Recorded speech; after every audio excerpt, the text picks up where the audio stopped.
A long time ago, in a village called Aboka, there was a girl named Uku. Everyone in the village knew her. She was very beautiful, with bright eyes and smooth skin. When people saw her, they would stop and stare because of how pretty she was. But there was something else about Uku. People were scared of her. She really, really hated men. Uku was not like the other girls in the village. She didn't laugh or smile with anyone.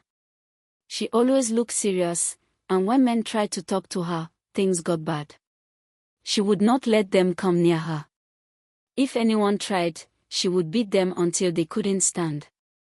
The men in the village knew not to mess with Uku. Some of them had black eyes from her punches, others had bruises all over their bodies. No one wanted to feel Uku's anger. Even though Uku was beautiful, the men feared her more than they admired her. Stay away from her, they would warn each other. She is not like the other girls. People whispered her name like it was a warning. And so, Uku lived in the village, beautiful but feared by all. One day, Uku went to the market to buy food. The market was busy, full of people talking and selling things. Uku moved through the crowd, not smiling at anyone, as usual. She picked some vegetables and was about to leave when a young man, not looking where he was going, bumped into her. Without even thinking, Uku's hand flew through the air. Slap! She hit the man hard across the face. The sound of the slap was so loud it stopped everyone around. The whole market went quiet. People looked in shock. The man was terrified. His cheek turned red, but he didn't try to fight back. He knew better. His eyes widened with fear as he quickly bowed his head and said, "I'm sorry. I'm sorry." He didn't wait for Uku to say anything. He turned around and ran as fast as he could, disappearing into the crowd. The women in the market shook their heads. Some whispered to each other, "She did it again." But no one dared to say anything to Uku. They knew better. Everyone knew not to cross her. So the market went back to normal, but the fear of Uku grew even stronger in their hearts. In the village of Aboka, many men wanted to marry Uku. Even though they were scared of her, they couldn't help but admire her beauty. Some men thought, maybe if I'm nice to her, she will like me. Others thought they could change her and make her gentle again. But they were all wrong. One by one, the men came to Uku. They brought gifts, spoke sweet words, and tried to win her heart. But Uku was not impressed. She saw right through their tricks. Whenever a man tried to get too close, she would beat him badly. They would leave her house with bruises on their faces, and some even begged for her mercy. But Uku never showed mercy. Even one of the village chiefs thought his son would be different. "She won't dare touch my son," he said proudly. The chief's son went to Uku, smiling and thinking his high status would impress her. But Uku didn't care about who he was. When he tried to charm her, she punched him so hard that he lost 2 teeth. The chief's son came back home with a swollen face and missing teeth. He could barely speak. The chief was angry but knew better than to challenge Uku. From that day on, men in the village knew that no matter who they were, Uku would never let them get close without a fight. The men in the village were tired of being beaten by Uku. The stories of her strength and fierceness spread all over Aboka. The elders of the village began to worry. "Why does Uku behave like this?" they asked each other. "She is strong, but why does she hate men so much?" The elders decided it was time to speak to Uku. They called her to the village square, where everyone could see. People gathered to watch. The men, the women, and even the children came to see what would happen. They were curious about what Uku would say. Uku walked into the square, tall and unafraid. She looked around, seeing all the faces staring at her. The elders sat in a circle and waited for her to speak. But Uku did not look down or show any fear. She stood there, her head high and her eyes bold. The elders began to ask her questions. "Uku, why do you fight the men?" one elder asked. "Why do you beat every suitor that comes your way?" another asked. Uku didn't flinch. She looked at the elders calmly and said, "I will never let a man control me, and I will never stop beating them." Her words shocked everyone. The villagers whispered to each other. The elders were puzzled. They didn't understand why Uku said such things. "But why, Uku? What happened to make you like this?" one elder asked. But Uku didn't explain. She stood there in silence, refusing to answer their questions. The elders were left with no choice but to let her go, even more curious than before. They wanted to know what had happened to Uku, but she kept her secret hidden. The villagers returned to their homes, still whispering about Uku. One hot afternoon, Uku went to the stream to fetch water. The sun was high, and the path was rough. As she walked back with her pot full of water, her foot slipped on a rock, and she fell hard to the ground. The pot broke, and her foot was hurt. She winced in pain, trying to stand, but it was hard. A farmer who was nearby saw what happened and rushed over to help her. He bent down to tie her injured foot, trying to stop the bleeding. But Uku didn't understand. She thought he was trying to take advantage of her while she was hurt. Without waiting, Uku's fist shot out. Bam! She punched the farmer in the face, making him fall back. "Don't you dare touch me," she shouted, her eyes blazing with anger. The poor farmer, holding his swollen face, tried to explain. "I was just helping you." But Uku didn't listen. She was furious, thinking the worst. The farmer knew better than to fight back. In Aboka, men were not allowed to hit women, no matter what. So he stood up slowly, his face bruised and his body aching. He limped away quietly, leaving Uku standing by the stream. The story of Uku's rage spread like wildfire. "She beat a farmer who was only trying to help," the villagers whispered. But no one dared confront Uku. They knew what she was capable of, and her fearsome reputation grew even stronger that day. Despite her fierce reputation, Uku's beauty had caught the attention of the village prince. He was intrigued by her strength and independence. No one like her exists in the village, he thought. The prince believed he could win her over. So he began visiting Uku with gifts, fine clothes, fruits, and rare jewelry. Uku didn't push him away but didn't warm up to him either. She remained cautious, her eyes watching his every move. The villagers couldn't believe it. "Will the prince be the one to change her?" they whispered. One day, the prince invited Uku for a walk by the stream. The air was cool, and the water flowed gently. As they walked side by side, the prince thought to himself, "Maybe Uku is starting to like me. She hasn't pushed me away all this time." Feeling confident, the prince made a terrible mistake. He reached out to hold Uku's hand, thinking it was a small, gentle gesture. But to Uku, it wasn't gentle at all. It felt like someone trying to control her, just like the men she had fought before. In an instant, Uku's temper exploded. Her eyes flashed with anger, and before the prince could say another word, she attacked him. Bam! She punched him hard in the chest. Then, pow! Another blow to his face.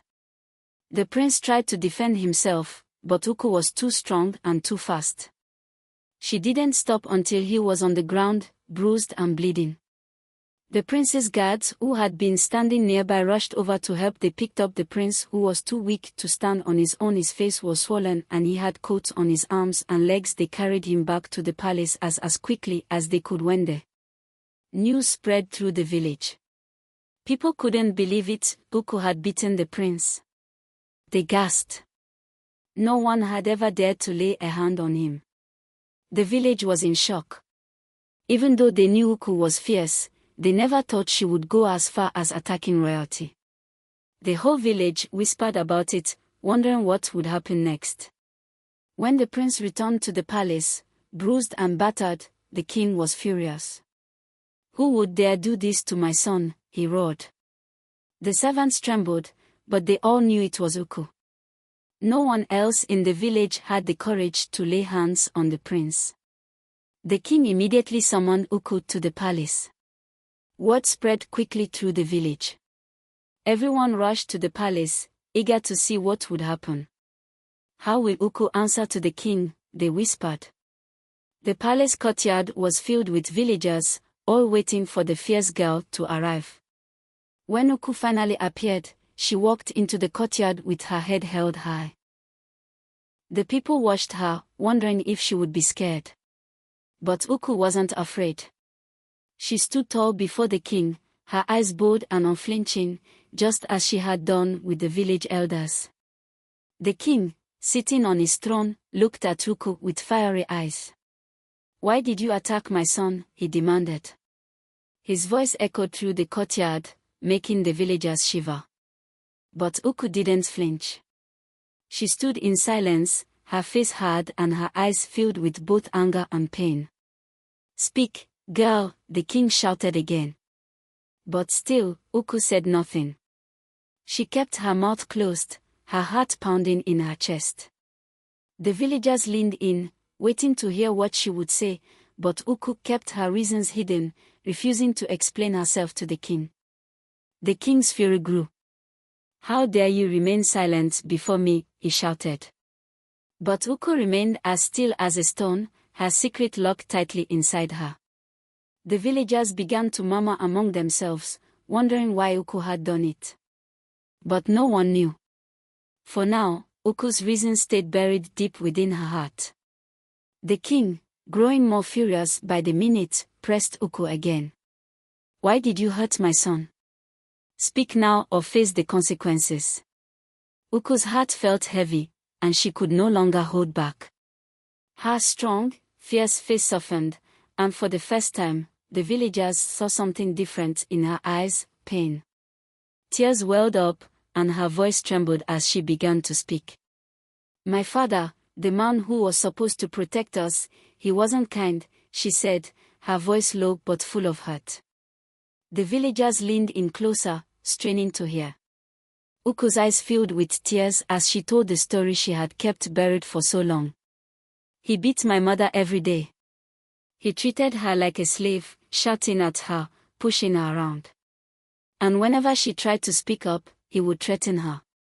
He would raise his hand, and she would grow quiet, too scared to say anything." The crowd was silent, hanging on every word. Uku's voice cracked as she continued.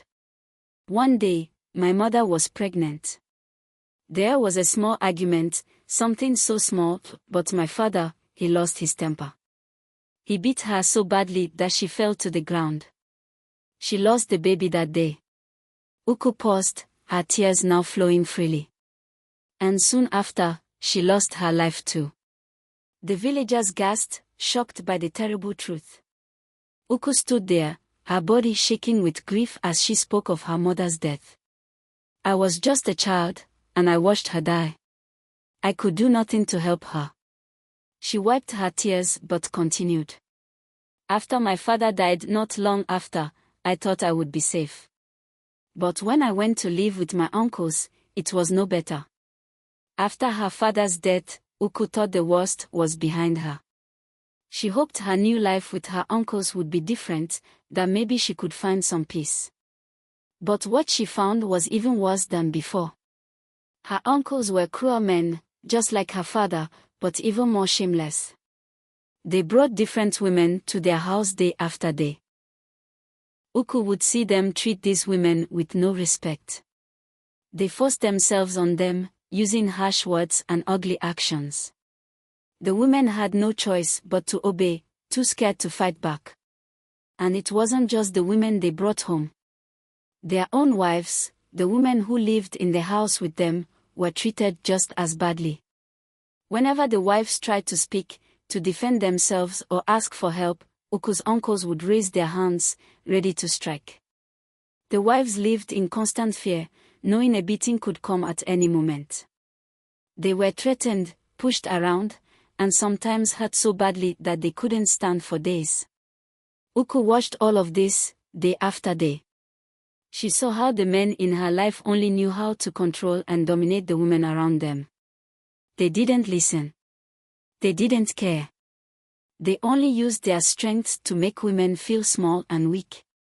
It was in those moments that Uku made a vow. She promised herself that no man would ever treat her like that. No man would ever have power over her. She couldn't save her mother. She couldn't help the wives in her uncle's home. But she could save herself. From that day on, Uku's heart hardened like stone. She wouldn't allow any man to get close enough to hurt her. And so, Uku became the fierce girl the villagers knew. But behind her strength and anger was a story of pain, a story that no one had known until now. When Uku finally revealed her painful story, the village was silent. They had always seen her as a troublemaker, someone fierce and wild. But now, they understood. Uku wasn't just fighting men for no reason, she was protecting herself, shielding her heart from the pain and fear she had known all her life. The men in the village, especially those who had felt Uku's fist, lowered their heads in shame. They realized that Uku's strength had come from a place of deep hurt. Some of the men had their own memories of mistreating women, and now they saw how their actions could cause so much pain. The women of the village, who had silently carried their own struggles, looked at Uku with new respect. She wasn't just fierce, she was a fighter. She had stood up not only for herself but for all the women who had suffered quietly. The prince, who had once thought he could tame Uku, understood the mistake he had made. He realized the pain he had caused her, and with a heavy heart, he apologized sincerely. He promised never to hurt her again and to respect the strength she carried. The king, hearing Uku's story, made a declaration. "No man in Aboka shall ever treat a woman badly again," he said, his voice firm. The uncles, who had mistreated so many women, were punished for their cruelty. The village had learned from Uku's story, and a new respect for women spread through the land. Uku, still strong and fierce, began to open her heart just a little. She agreed to marry the prince, not because she had been tamed, but because he had shown that he could respect her and value her for who she was. It wasn't about control. It was about strength meeting strength. Respect meeting respect. The village celebrated the union of Uku and the prince. It wasn't just a marriage of two people, but a story of healing and courage. Uku's journey, from pain and fear to strength and respect, became a story told for generations. It was the story of a girl who refused to be broken and a village that learned the true meaning of strength and respect. So please like the video, comment what you learned from the tale, and don't forget to subscribe to the channel for more enchanting tales just like this one. Thank you.